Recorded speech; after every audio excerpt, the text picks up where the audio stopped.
आखिर कैसा मिला माता सीता को एक तोते से श्राप, और क्यों किया था प्रभु श्री राम ने गर्भ अवस्था में माता सीता का त्याग?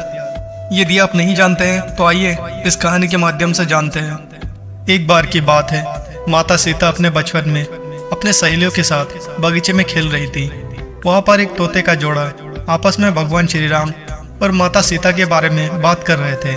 ये उनकी बातें सुनकर माता सीता का ध्यान उस तोते पर गया।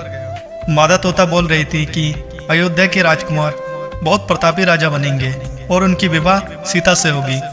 तोते के मुख से होने वाले पति का नाम सुन के माता सीता चौंक गई। उन्हें अपने बारे में और जानने की इच्छा हुई, इसलिए माता सीता ने अपनी सहेलियों के साथ मिलकर दोनों तोताओं को पकड़ लिया और उनसे पूछा, तुम्हें हमारे भविष्य के बारे में ये सब कैसे पता? तब उन दोनों तोताओं ने बताया कि यहाँ आने से पहले हम दोनों महर्षि वाल्मीकि जी के आश्रम में रहते थे, जहाँ पर प्रतिदिन श्री राम और माता सीता के जीवन कथा के बारे में बताया जाता है, इसलिए हम दोनों को ये सब कुछ पता है। इसके बाद माता सीता ने उन दोनों तोताओं से जो जो प्रश्न पूछा वो सब उन दोनों तोताओं ने बताया। फिर माता सीता ने बोला, तुम दोनों जिस जनक पुत्री सीता की तुम बात कर रहे हो वो मैं ही हूँ। फिर माता सीता ने कहा, मुझे मेरे और राम के बारे में और जानना है, क्या तुम बताओगे? फिर उस तोते के जोड़े ने बताया कि आपका विवाह अयोध्या के राजा दशरथ के बड़े पुत्र राम के साथ होगा और आपकी जोड़ी तीनों लोकों में सबसे अद्भुत होगी। सीता सवाल पूछती गई और वो दोनों तोता सवालों के जवाब देता गया। इसके बाद सीता प्रसन्न हो गई और बोला, अब ये दोनों तोता का जोड़ा हमारे साथ ही रहेगा। ये सुनकर दोनों तोता हैरान हो गया और बोला, हम पक्षी हैं, आज हम यहाँ हैं तो कल कहीं और उड़कर चला जाऊंगा, इसलिए हमें कैद मत कीजिए, हमें जाने दीजिए।